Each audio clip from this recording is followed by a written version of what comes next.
Selamat malam semuanya, jumpa lagi dengan Fox Strata.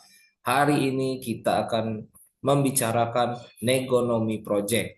Episode 1, mengapa kita harus mempelajari negara dan ekonomi sebagai kesatuan yang tak dapat dipisahkan. Pertama-tama, apa itu negonomi? Negonomi adalah negara dan ekonomi. Filosofisnya adalah tidak mungkin mempelajari negara tanpa mempelajari ekonomi. Begitu pula sebaliknya, tidak mungkin mempelajari ekonomi tanpa memperhatikan logika kekuasaan dan ketatanegaraan, tanpa mempelajari negara. Jadi, Negonomy Project adalah proyek yang saya ciptakan untuk mencerdaskan kehidupan bangsa, mewadahi kita semua untuk mempelajari negara dan ekonomi secara menyeluruh. Jadi nggak ada yang lewat. Dengan mengikuti Negonomy Project, kita semua akan naik level. Kita semua akan mempelajari negara dan mempelajari ekonomi. Dua-duanya kita pelajari, membuat kita naik level dan lebih siap untuk ke depan, untuk mengabdi kepada bangsa. Oke, teman-teman, kita lanjut. Nah, macet sedikit. Jadi, negonomi itu adalah negara dan ekonomi sebagai satu kesatuan ilmu. Ini saya buat ilustrasi negara ya yang di aduh, sebentar. Waduh. Ada suara-suara.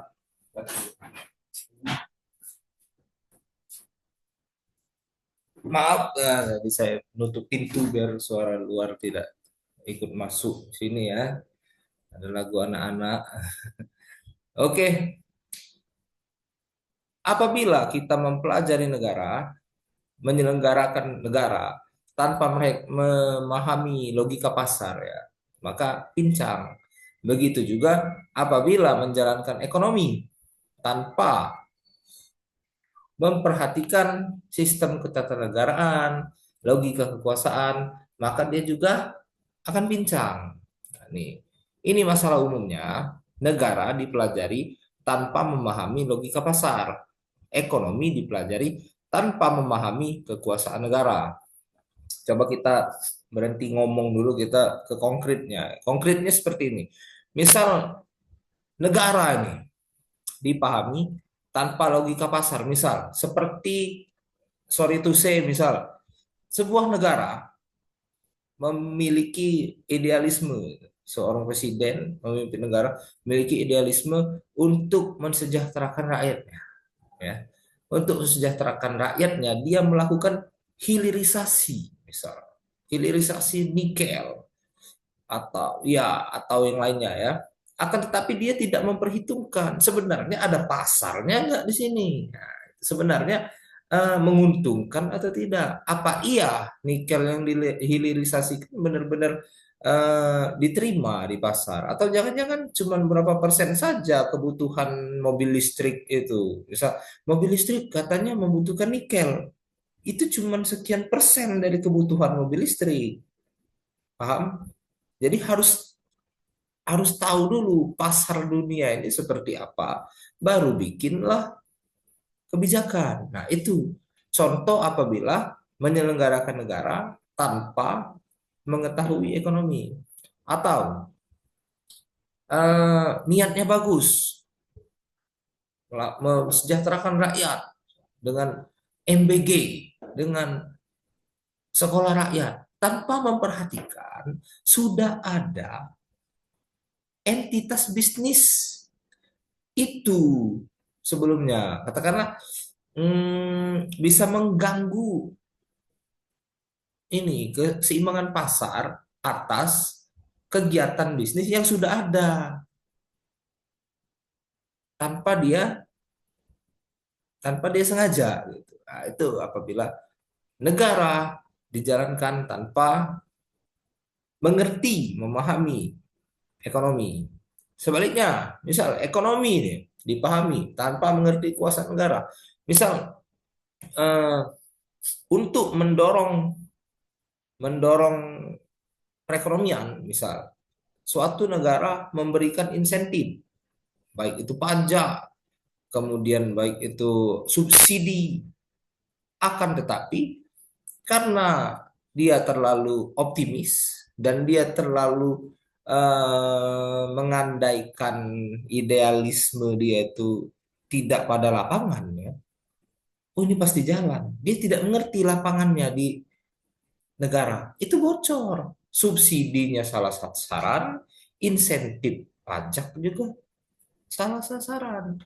Misal, tadi tadi barusan banget ya, berapa sehari yang lalu kan Pak Purbaya bilang itu, dia ternyata setelah dihitung-hitung neto memberikan subsidi kepada eksportir batu bara. Enggak salah tuh, memberikan subsidi kepada pengusaha batu bara. Dia bayar royalti, dia bayar PPh, ada PPh-nya itu apa namanya? Pasal 22 kalau nggak salah. Ada PPh-nya, ada royaltinya. Kemudian dia juga minta restitusi atas kegiatan-kegiatan perpajakan yang dia lakukan karena dia ekspor ya kan. Dia minta restitusi. Setelah dijumlahkan ternyata banyak kan restitusinya daripada dia menyetor itunya tadi, pajak dan royalti tadi, PNBP tadi. Ternyata dengan kata lain negara memberikan subsidi. Nah, itu contoh daripada memberikan subsidi, insentif ekonomi, insentif pajak, akan tetapi malah salah sasaran. Kenapa bisa begitu? Karena tidak mempelajari struktur kenegaraannya. Siapa yang berkepentingan di sini, siapa yang mengatur ini, siapa yang mengatur itu, lembaga apa, ini kalau ngurus ini di lembaga yang mana, ngurus ini di direktorat yang mana, dan ada yang tumpang tindih dan lain sebagainya. Kita dengan memahami negara, insya Allah akan lebih tajam itu dan lebih applicable ke ini ekonominya, kebijakan ekonominya lebih applicable.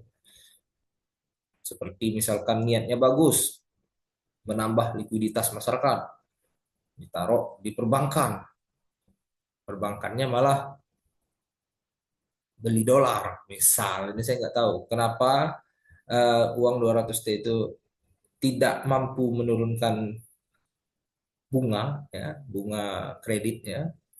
Kita tidak tahu kenapa bisa begitu. Ada yang bilang banyak tuh ekonom, ada yang bilang karena SBN aja bonusnya sudah terlalu tinggi sehingga sektor real susah didorong. Nah, ada lagi banyak itu. Yang pasti intinya ditarik lagi 75 triliun kan. Artinya gagal. Kenapa gagal? Karena tidak secara utuh mengetahui apa yang terjadi secara kelembagaan. Apa kepentingan ini BUMN? Apa kepentingan ini BI? Apa kepentingan ini pemerintah dan para aparaturnya? Ya, kira-kira seperti itu. Dan itu akan mampu kita kuasai apabila kita mengetahui dulu tata negara secara utuh. Jadi di sini Negonomi menawarkan pembelajaran negara dan ekonomi secara bersamaan. Nah, berbicara tentang negara dan ekonomi, maka kita harus kembali kepada dasarnya, dasar negara kita, ya kan? Dimulai dari konstitusi, yaitu Undang-Undang Dasar 1945. Jadi, negara dan ekonomi itu memang kaitannya sangat erat, tercermin pada dua pasal utama. Pasal lain juga banyak, tapi dua pasal utama yang ingin saya bahas, yaitu pasal 23 yang menceritakan tentang bahwa, yang membahas bahwa peran negara dalam ekonomi itu sangat besar. Kenapa? Itu tercermin dalam APBN. Ya, ada tiga hal ini. Penghimpun terbesar. Jadi negara kan menghimpun pajak tuh. Jadi penghimpun terbesar arus ekonomi. Pengalokasi utama. Habis dia himpun, dia alokasikan ke pos-pos tertentu untuk ekonomi untuk operasional negara kita. Pengendali siklus ekonomi. Apa ini maksudnya? Siklus ekonomi kan kadang ekspansif, kadang ngerem gitu. Itu tercermin dalam APBN tiap tahun. Apakah memilih surplus, apakah defisit. Kita kan pilih defisit terus berapa tahun ini. Ya itu pengendali siklus. Jadi negara itu yang mengendalikan siklus ekonomi. Negara menggerakkan ekonomi. Kemudian di pasal 33 ini menjelaskan bahwa negara kita ini menentukan struktur ekonomi dan menguasai sektor strategis untuk kemakmuran rakyat. Kita langsung lihat saja di teks aslinya pasal 33 ya. Ini dia. Ini di pasal 33 itu nih ada kata-kata yang menarik. Pasal 33 ayat 1. Perekonomian disusun sebagai usaha bersama. Disusun. Artinya apa? Artinya perekonomian kita ini tidak liberal, teman-teman. Perekonomian kita ini disusun sebagai usaha bersama. Berarti pemerintah, negara yang menyusun ekonomi, yang menentukan siklus tadi, yang menghimpun dana paling besar, yang mengalokasikan dana kemana saja itu negara disusun ya. Lalu ini yang membedakan kita dengan negara liberal maupun negara sosialis. Cabang-cabang produksi yang penting dikuasai negara. Kemudian bumi, air, dan kekayaan alam dikuasai negara. Ini agak mirip dengan sosialis. Sosialis itu kan ekonominya diatur oleh negara. Lah kita sosialis dong berdasarkan dua poin ini. Tidak. Poin ketiga, perekonomian nasional diselenggarakan berdasarkan atas demokrasi ekonomi. Jadi ekonomi kita ini demokrasi, mandiri. Jadi rakyatnya boleh berusaha, tidak diatur-atur. Kecuali terkait dua poin ini. Cabang produksi yang penting sama ini, kekayaan alam. Dikuasai oleh negara. Ingat, dikuasai bukan berarti dimiliki. Negara mengatur perihal dua ini. Berhak mengatur perihal dua ini. Tapi bukan memiliki, mengatur. Oke? Artinya negara kita ini adalah sistem ekonominya Pancasila. Bukan liberalis, bukan juga sosialis. Oke. Nah, jadi dalam episode-episode ke depan kita akan membahas ekonomi, negara dan ekonomi. Kita akan mengekspertkan diri kita. Ini garis besarnya. Ekonomi yang akan kita bahas ini, kita akan mempelajari bersama-sama negara dan mempelajari juga ekonomi secara dua-duanya. Dua-duanya harus kita kuasai. Ini sudah saya susun nih. Ini saya minta bantuan AI bikinnya. Kalau di kertasnya ini ada salah nih, ada salah kan? Tapi intinya ini, kita mempelajari struktur kekuasaan, proses kenegaraan, sistem peradilan, birokrasi, dan lain-lain. Kemudian dari sisi ekonomi juga kita mempelajari ini nih, korporasi ini yang besar banget ini, pasar modal, penanaman modal, OJK, BI, persaingan usaha, ya, terus juga cara berkontrak, arbitrase, dan lain-lain, pajak. Ini akan kita bahas dalam episode selanjutnya. Jadi untuk teman-teman yang ingin belajar bersama, step by step bisa support channel ini dengan cara subscribe ya.